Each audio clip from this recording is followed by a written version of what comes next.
Let's just go ahead. Let's get started. So welcome everyone to the Stanford Medicine Center for Improvement lecture series. I'm Laura Holdsworth, and it's my privilege to introduce our speaker today, Dr. Jody Platt. Dr. Platt is an assistant professor of learning health sciences at the University of Michigan, where she trained in medical sociology and health policy.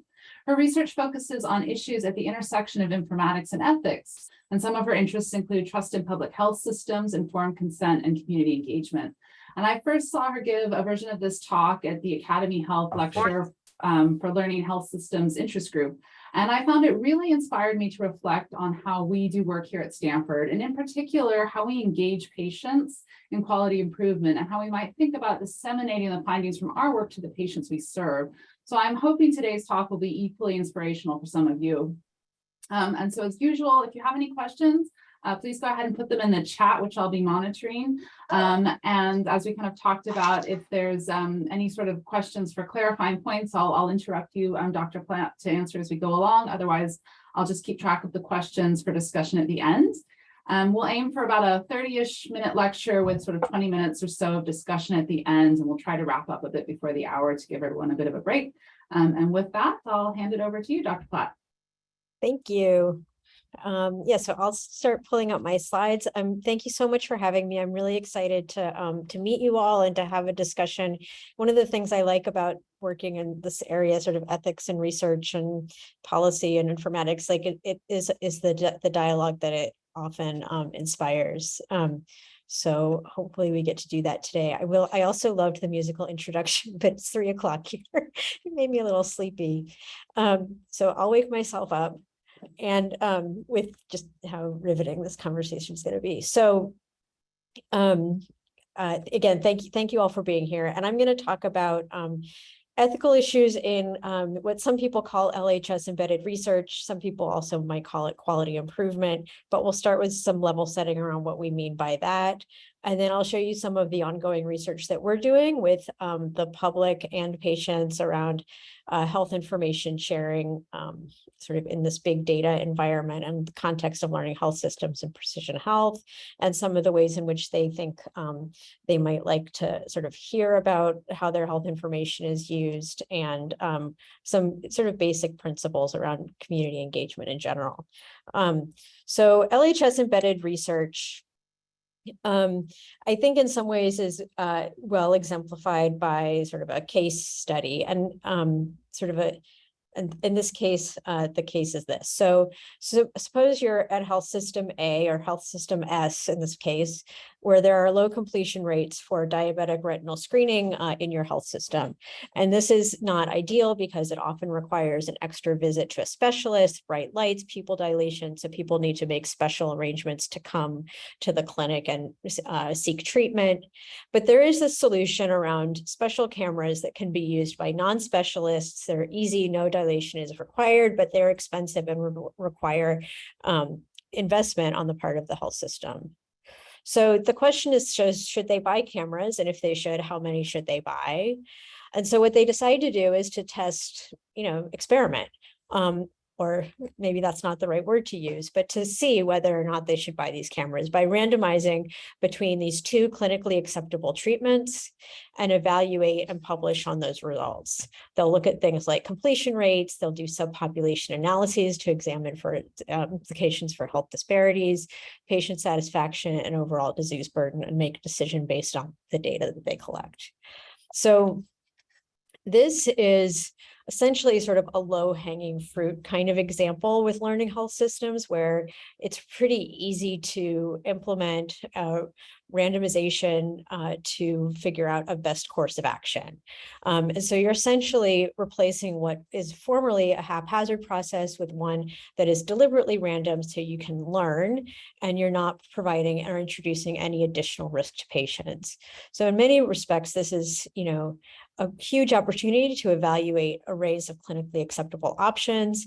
And the randomization per se is not introducing additional risks. But what do you do in terms of informed consent? Is your patient population ready for this kind of systemization, maybe of how health information is collected and used to make decisions?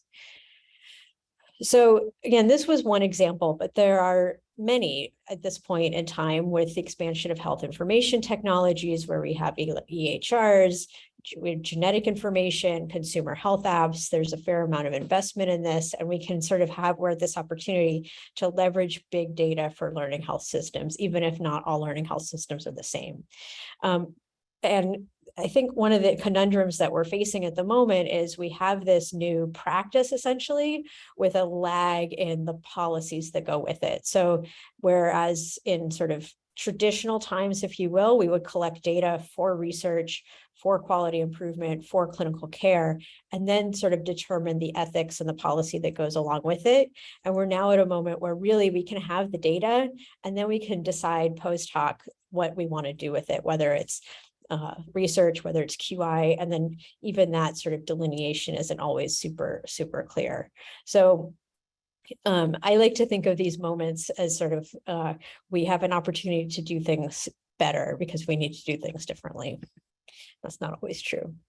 But the question sort of, I'm going to turn now to some of our research that we're working on, where the sort of underlying motivation for these sort of lines of inquiry are whether or not our current rules for data sharing, do those meet up with public expectations? And we'll go through, it looks like I misnumbered, but we'll go through 4 questions around that sort of fundamental issue. Well, first, is the public comfortable with being a part of information sharing networks? Would the public like to be notified? What data is considered maybe sensitive, especially when it's starting to be used for predictive models and other kinds of algorithmic decision-making issues? And then how would people like to be notified? I'll tell you just quickly, they would like to be notified, but we'll look at the data and we can also sort of maybe make some assumptions or make some assumptions and conclusions around that. So in general, this data is coming from a couple of different R01s we've gotten in the last 5 years or so. We've been able to conduct a variety of surveys of the general public, usually using the services of a survey research firm that used probability-based samples. We've used GFK as well as NORC out of the University of Chicago. And in addition to just sort of the general public, we've often oversampled minoritized populations so that we have, or we hope to have, some reasonable representation of those groups as well. We're also, I'll show you some results from some public deliberation work we've done in Michigan, where we've spoken to about 143 people across our state, both people who identify as patients, cancer patients in particular, as well as community members throughout the state. So question number 1, is the public comfortable with being a part of information sharing networks? And yeah, Grumpy Cat says no, but we'll look at this a little bit more carefully. So we looked at this initially from the question of, being a part of electronic health record information networks. And we asked whether people were comfortable with their information being a part of network that includes other providers involved in my care, which is sort of the way things are, research networks, quality improvement networks, mental health, all providers in my state. So that's sort of looking at the health information exchange kind of environment, and social service agencies, sort of looking at the ways in which we might use our data to connect people to social services, given our current interest in the social determinants of health. So this is what we found.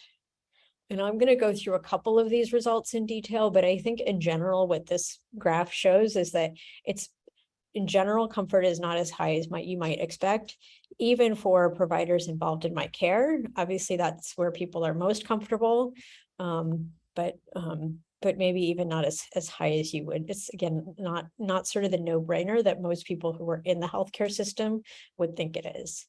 The other thing that we found was really interesting here is that people are not differentiating between quality improvement and research. And again, from a policy perspective, this is really important because quality improvement is treated as sort of a standard operating sort of function of healthcare, and research, it has a lot more sort of a different set of rules and expectations around it. So That was the first thing that we did in this study. The other thing that we did in this study was then say, okay, if we want to basically aggregate these results and generate a metric of general comfort with health information sharing as part of networked health data exchange, what might be some of the predictors of that? So these were the factors that we identified as being associated with comfort in information sharing networks. And again, I'm just going to highlight some of them. The first being that there's a association between feeling like there's an obligation to participate in research, which again is one of the sort of fundamental ethical arguments for having learning health systems, that it's going to benefit everyone. And so people are actually sort of obligated to participate. So we tested that.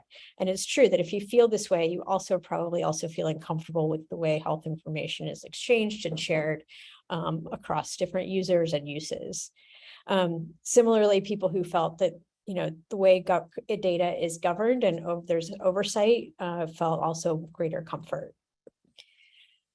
We also identified, I think, for what was for us an interesting and somewhat surprising interaction in the ways that we looked at privacy. So it wasn't just that privacy was an issue, or like if you were more concerned about privacy, you were less concerned about if you were more concerned about privacy, you were less comfortable with information sharing. But it's that if I'm worried about privacy and I think my health insurer is going to use this information against me, so it's that there's privacy that comes with harm. It's not just the sharing, it's the harm that comes with it, is how we sort of interpreted that. And then finally, again, there are sort of policy implications of this, that there is something that you can do to help people feel more comfortable. And that might be either giving permission, which may be too high a bar for some of the types of information sharing that we're talking about, but it's certainly out there and familiar in the research context. But there's also a notion that even just notifying people helps people feel more comfortable. So the more likely they wanted to, the less they wanted to be notified, the more comfortable they were. Okay, so then we sort of looked a little bit deeper into some of the notifications, how people would like to be notified. And again, we were looking a little bit at this differentiation between research and quality improvement. We also inserted in here inquiry around whether people would like to be notified about commercial companies using their data. And here we asked a combination of 12 questions. So we asked, I would like to be notified, how true are the following statements? I would like to be notified about university researchers, quality analysts, or commercial companies using my identified or de-identified health information and biospecimens. And again, here, this is done, you don't have to cross your eyes trying to look at this, at least maybe highlight the things that are important. So the people answered on a scale from 1 to 4. So these are the mean responses across those. So if you look across all of the different questions, in general, people wanted to be notified regardless of the date, of whether it was identified. They just wanted to be notified, period. There was also a preference, stronger preference for identified versus de-identified, whatever, which again, I think makes sense. That there, but it's also important when we're talking about quality versus university researchers. And again, here, there was no difference. There's no difference between quality improvement and university researchers. And then finally, not a huge distinction between health information and biospecimens within each sort of dyad. Okay. So this is the last sort of data question before we turn to sort of how people would like to be notified, but just it sort of, again, does it matter? There's clearly a difference between identified and de-identified for people. Does it matter what kind of data is being shared? And this is some of our most recent data. And so we're still really looking into sort of digging into some of the details here, but just like the top level analysis indicates, again, we asked, are you comfortable with using the following types of data and predictive models in the context of healthcare? And again, there tends to be less comfort in general with most data types. To the extent people are comfortable, clinical data seems to make sense for people to be included in predictive models. A lot of the demographic data is probably less than you would expect, although if you're going to start to, anyway, so the demographic stuff is sort of in the middle. And then what we found, again, sort of really interesting is data that you might include under the rubric of social determinants of health seem to be the most sensitive to folks. And again, that's data that we don't even think about as being health data per se, but may raise sort of questions for the public. So how do we begin to align the rules that we have with public expectations or hopes, in this case for notification in particular? We can talk about sort of the role of informed consent, but it's tricky when we're talking about everyone's data and quality improvement. But what about notification? And so sort of, again, reflecting on this notion that people really want to know and they would like to sort of have clear and simple access to the ways in which their health information is being used and shared.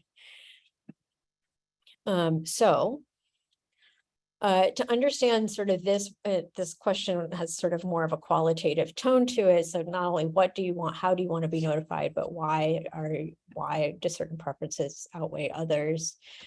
We conducted a series of 6 deliberations in Michigan. So public deliberation is very similar to a focus group. They obviously last much longer than a focus group. So somewhere on the order of 6 to 8 hours, held over 1 to 2 days.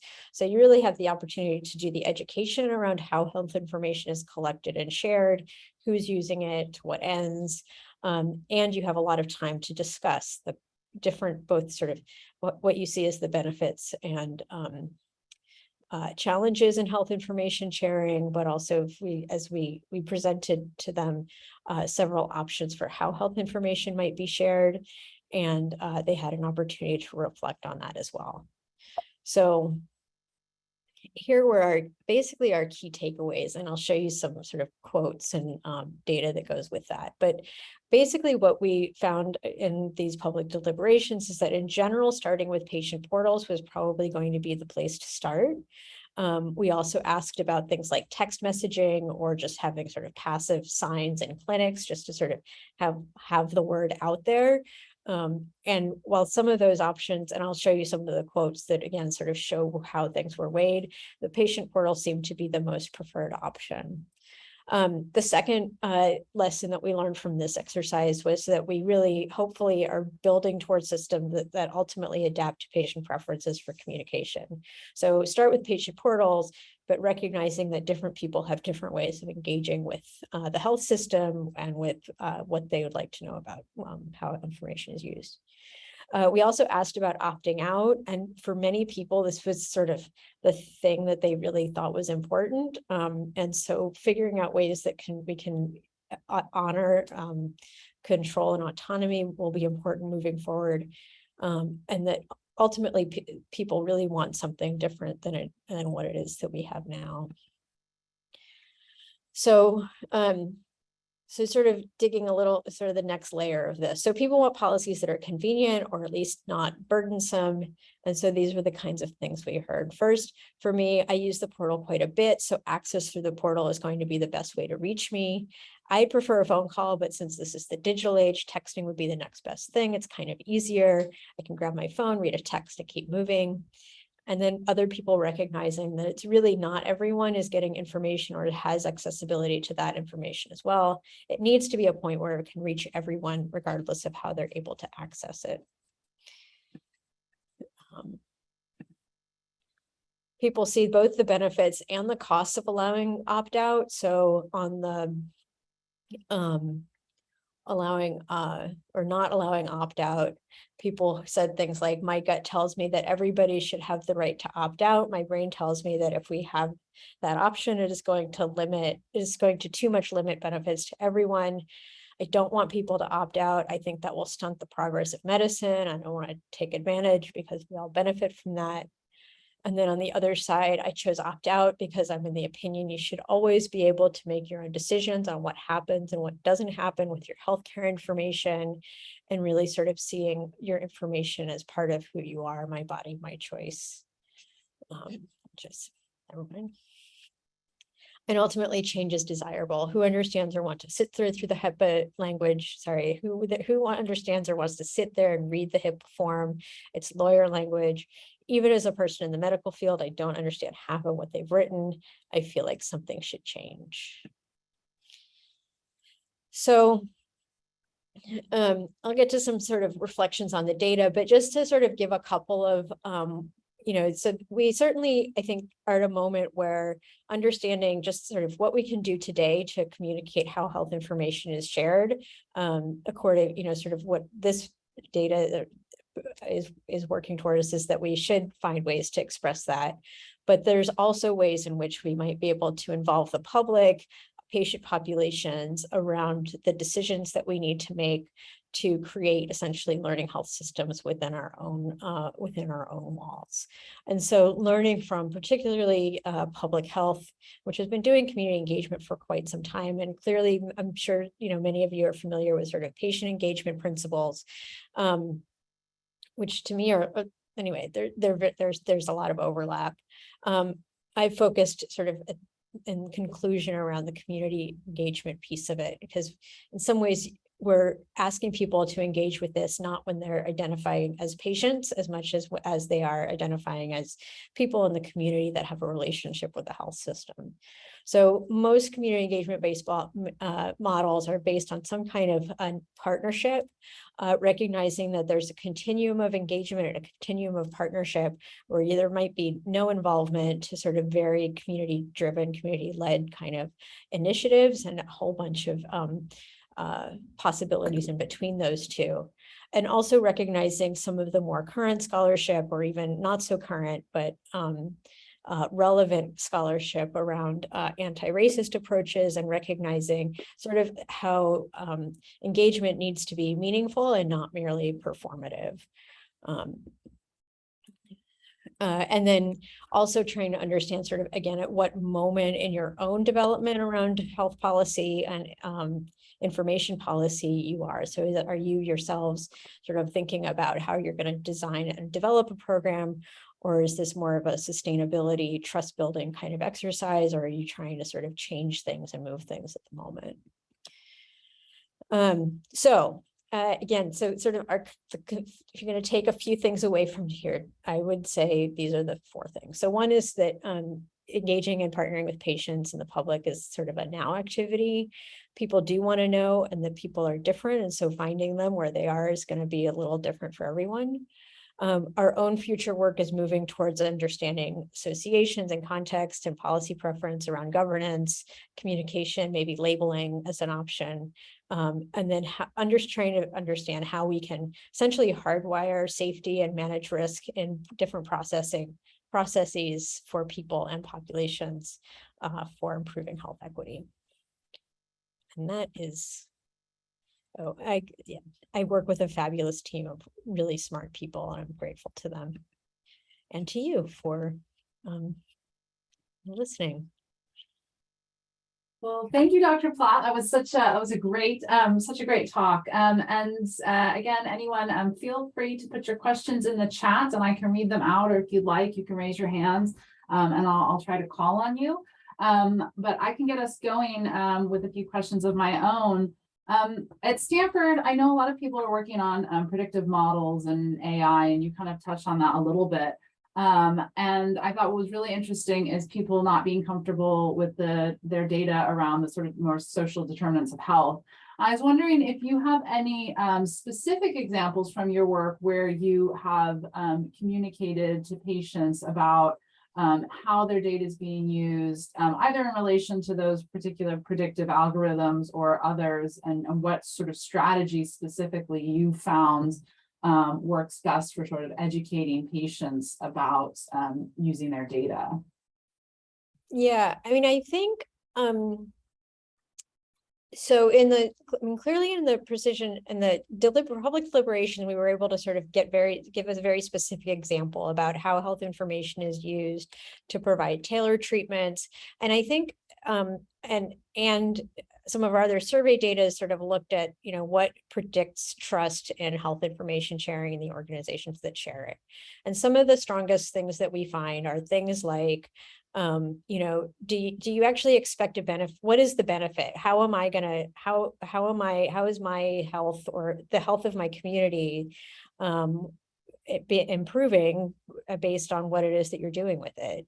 So being able to sort of explain the benefit of what you're doing, and admitting mistakes and sort of engage again, it's both the process of engaging people, but also, some people are like, I want the bottom, like, just tell me what's the bottom line here?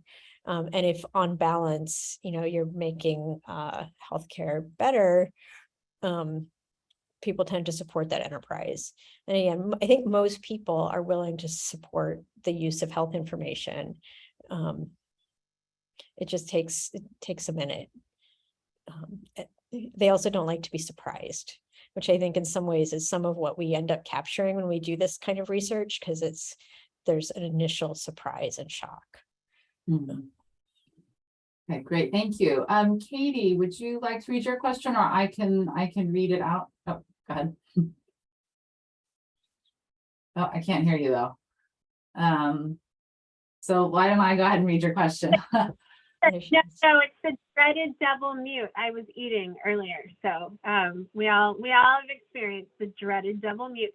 Thank you so much, Dr. Platt. I really appreciate this conversation, and I just wondered if you could reflect on maybe the broader question is like how this might play out in different healthcare settings. And I'm really thinking about the VA. I haven't done a huge amount of work there, but my perception is that that patients are very willing to be, both if there are very strong protocols to protect patients, like more than other places. There's opt-out, like mail, physical mail that has to go out to people, and that people are more likely to want to be involved in research. And so, some of that maybe the culture of the VA, you're part of a bigger, like the VA is part of a bigger organization, and you're kind of already committed to being a part of that big organization. But I just wonder if there are any lessons from there, if there's any other things in different healthcare settings that we might want to consider. Yeah, I mean, I think you almost started to answer the question as you were asking it. I mean, I think the VA is an interesting environment because there is sort of there's a community there, an identity. There's also, healthcare that's not going away, right? In the same way that it might be in the private sector.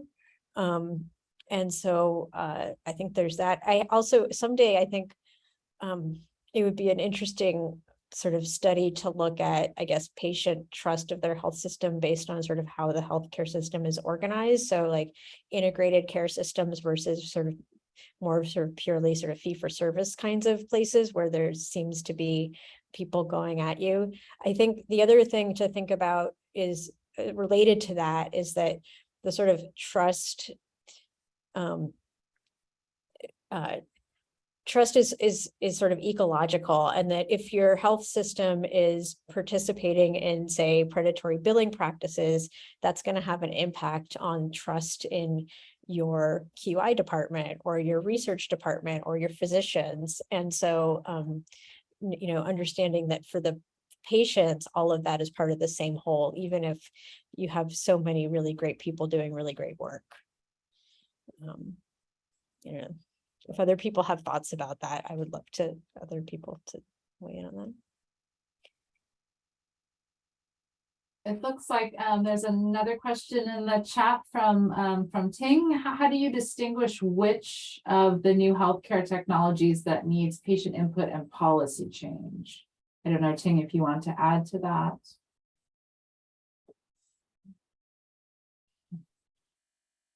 It's a good question. Or Ting, did you have additional things? No, that's really my question, because it's different data. It's used for different things, different technology. I'm curious how far you have to actually ask, public input, patient input, and so on before actually proceeding.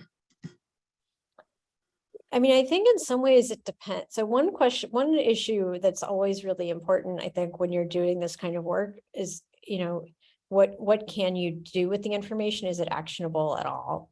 Right. And so if the question, which is one of the reasons we've shifted away from consent to notification, because I don't think the question isn't, should we be providing informed consent for QI data? Like, I don't think that's not going to happen. And it's probably maybe not what we want.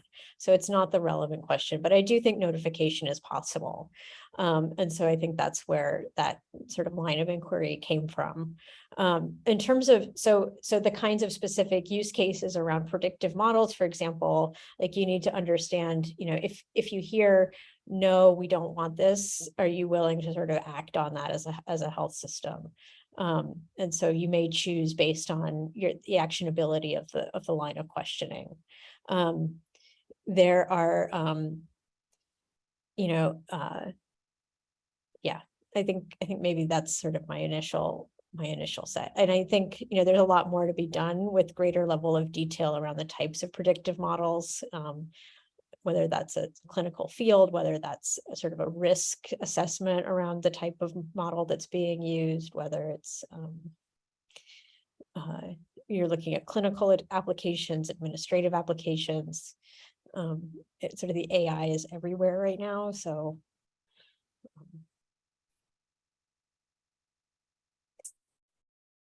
Thank you. thank you. Great. Looks like another question from Catherine. What kinds of changes need to happen to make customizable notification possible? For example, are there projects and policies that support this happening in EPIC? Okay, so I think it depends a lot also on what health system you're in, right? So different health systems have different levels of, I'd say, even traceability around how their health information is shared. And so I might say, you should notify your patients, and some people at some health systems are like, no, like that's never, like, we can't do that. That said, so that's where I think some of this, like, if personalized notification is the goal, can you just start with a poster in the clinic? And that feels accessible to a lot of, at least in principle. I could go to Kinko's and do that tomorrow. It's not a particularly high tech intervention, but one that feels more accessible. I think the other thing that we need to do, and I haven't done it yet, but I hope it gets done at some point, and maybe we'll do it, but to essentially make the business case, it'll make it a lot more compelling, I think, for health systems to take it up. And I think, again, we're starting to see that with the development of the patient portal. I think for a long time was missing a business case, and is now sort of starting to gain traction in terms of developing that to make it easier for patients to access and conduct business in that environment. So as soon as that was a need, it became relevant. So. Okay, great. It looks like we have a hand raised in a group room. Is that Marcy? Do you want to ask a question? Yeah, can you hear us? Yes, we can. Oh, okay, great. Technology works. Amazing. Yeah. So I was really struck by the fact that there was not very much difference in the means across the commercial research and QI, which to me just shouts either like maybe really there is no difference, or people really do not understand the difference between those three, which I'm guessing the latter. And so what my takeaway actually from this presentation is mostly that, wow, we really need to work as a community to better educate the public on what how different these three entities are, and the value. And I think, like you've mentioned that a couple times in your answers to these questions, but I don't know, it just makes me think that maybe there's an opportunity to test different educational strategies. Mhm. And I'm wondering, maybe like, I was really intrigued that you had these very long qualitative forums to actually provide that education. I'm wondering if you learned anything in those sessions as to like what kind of language or information was like helped people understand and differentiate between things better.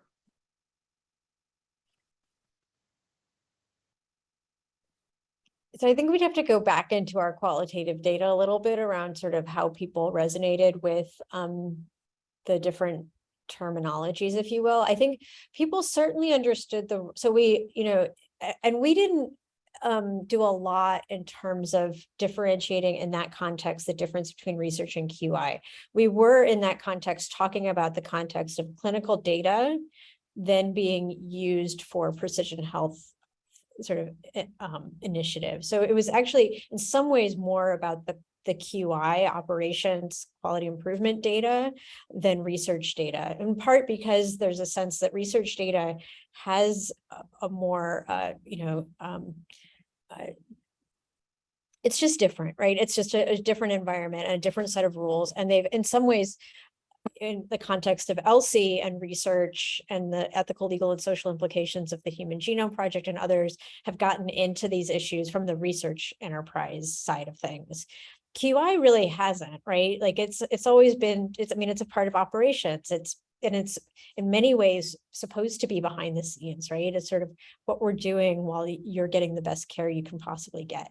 And so we haven't unveiled that to the public. And so I think that for the people that were sort of engaged in the research was interesting to them, right? It was like, wait a minute, there is this sort of second story around what health information is being used while I'm getting care. And I do think that there is an important difference between commercial companies and sort of hospital QI departments. And again, I think most people understood that that difference in the qualitative space. And just to be clear, the opt-out option that we gave them had to do with opting out of sharing with commercial companies, not opting out in general, like sharing information for your care. But it did surprise us, I think, how much people really, really didn't want to let that option go into the hands of the hospital administration board, for example.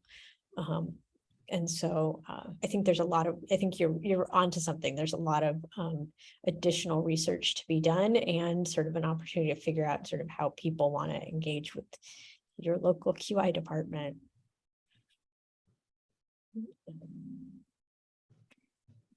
I have another question unless somebody else would like to jump in and ask one. I think, so I listened to this talk in November and now listening to it, this week after the overturning of Roe. And the thing that I was in the back of my mind as you were talking is, what do people understand that data sharing is, and will people be concerned about any information about them? Maybe not so much in California, hopefully, we will maintain our rights here, but in other areas where is there going to be greater concern about who knows what about me, even beyond my doctor knowing, and whether, there's going to be even more work to do in that space. I don't know if you've had any thoughts about that. I have a lot of thoughts about that, and I think I'm still processing them. Like, in fact, I haven't paid a little bit of I don't know, like I've used these slides before, particularly the quotes one. And, my body, my choice has a very different resonance today than it did a week ago. So I think that's definitely something to think about. And certainly the issue of, health information being passively collected about us, or maybe health information is information about our health status and our pregnancy status and our, relationship status is certainly, I think, in the last week taken on a whole new level of gravity, right? So I'm in a state where we probably have a couple more weeks of abortion rights, but not beyond that. So I think the skepticism is and mistrust is not based on like, no, it's not an irrational sort of position, and that it comes from some basis reality.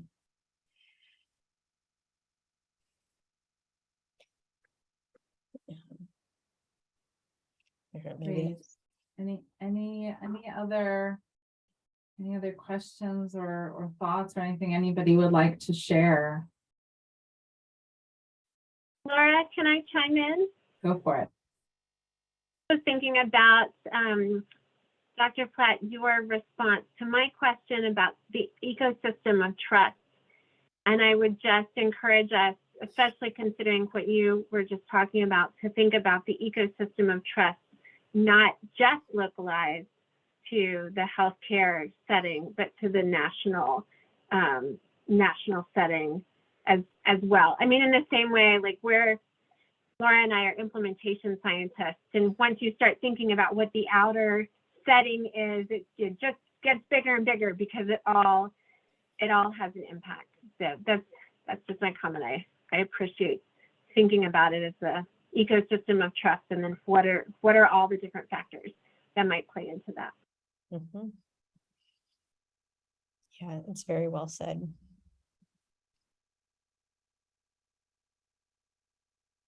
Well, great. Well, if there aren't any more questions or comments that anybody would like to make, I don't think I have any more myself. But it's been wonderful, Dr. Platt, having you sharing some ideas. Hopefully other people have kind of taken some things away about work that we can do at Stanford to kind of educate our patients about all of the wonderful work we're doing. Not just how we're using their data, but also disseminating what we find and how we're going to improve from that, which I think is also, really important. So thank you very much. And thanks everyone for coming. Thank you. Okay.